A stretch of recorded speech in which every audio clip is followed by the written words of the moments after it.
ঢাকা মহানগরী সহ সারা দেশে এই পূজা অনুষ্ঠান যাতে শান্তিপূর্ণভাবে এবং ভাবগম্ভীর পরিবেশে ও অত্যন্ত যথাযথ মর্যাদার সাথে অনুষ্ঠিত হতে পারে এই জন্য এর আগে আমরা বিভিন্ন সমন্বয় সভাগুলো করেছি।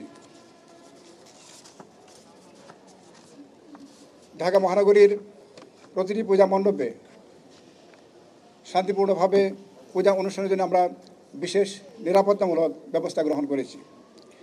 এগুলোর মধ্যে রয়েছে প্রতিটি পূজা মণ্ডপে পর্যাপ্ত সংখ্যক ফিক্সড পুলিশ মোতায়েন, থানা পুলিশ কর্তৃক নিজস্ব অধিক্ষেত্রে টহল ও চেকপোস্ট ব্যবস্থা, উচ্চ ক্ষমতাসম্পন্ন সিসি ক্যামেরা সহ আর্চওয়ে ও মেটাল ডিটেক্টরের মাধ্যমে চেকিং ব্যবস্থা, আয়োজকদের মধ্যে হতে প্রতিটি পূজা মণ্ডপ কেন্দ্রিক স্বেচ্ছাসেবক দল বা ভলান্টিয়ার মোতায়েন, সাদা পোশাকে ডিবি পুলিশ মোতায়েন, অগ্নি নির্বাপন ব্যবস্থা সহ বিদ্যুৎ ব্যবস্থা সচল রাখা ইত্যাদি।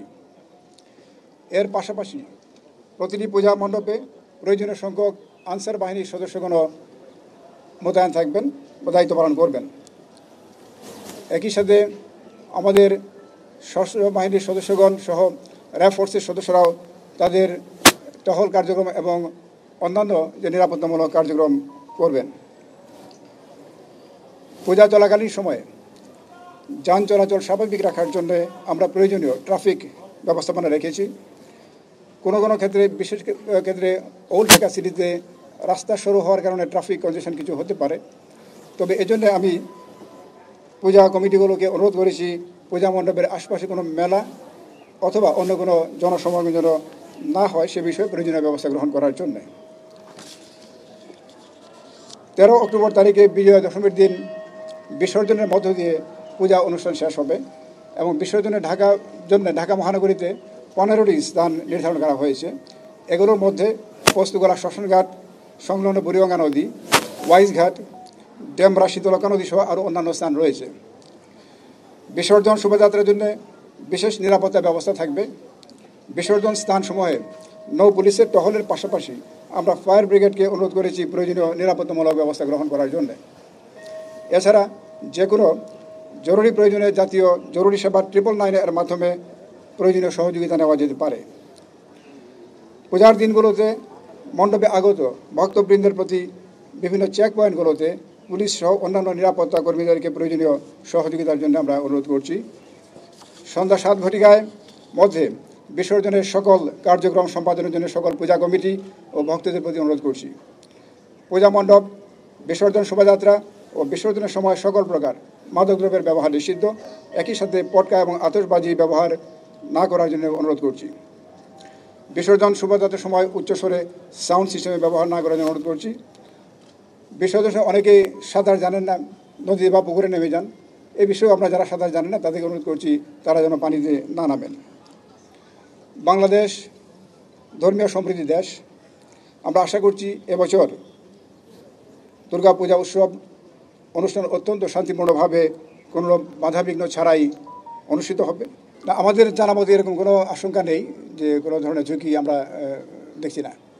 আগস্ট মাসের 5-6 তারিখে যে অবস্থা দেখেছেন, আজকে অক্টোবর মাসের 7 তারিখ, হ্যাঁ, তো আপনারাই করুন যে পুলিশ কী অবস্থা আছে।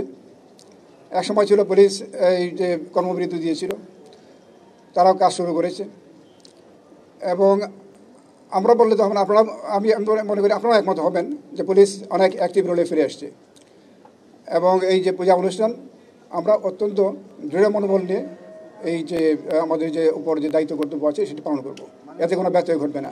ইয়েস, এটা আপনার আইনি প্রক্রিয়া নেওয়া হয়েছে, যেগুলো আপনার যে সকল জায়গাতে ঘটনা ঘটেছে, যেমন যাত্রাবাড়ি পুলিশ স্টেশন, উত্তরা পূর্ব থানায় ঘটনা ঘটেছে, এগুলো জায়গাতে আপনার পুলিশ কেস হয়েছে, রুজু হয়েছে এগুলোতে, এবং আরও অন্যান্য কেসগুলো রুজু হওয়ার প্রক্রিয়া আছে।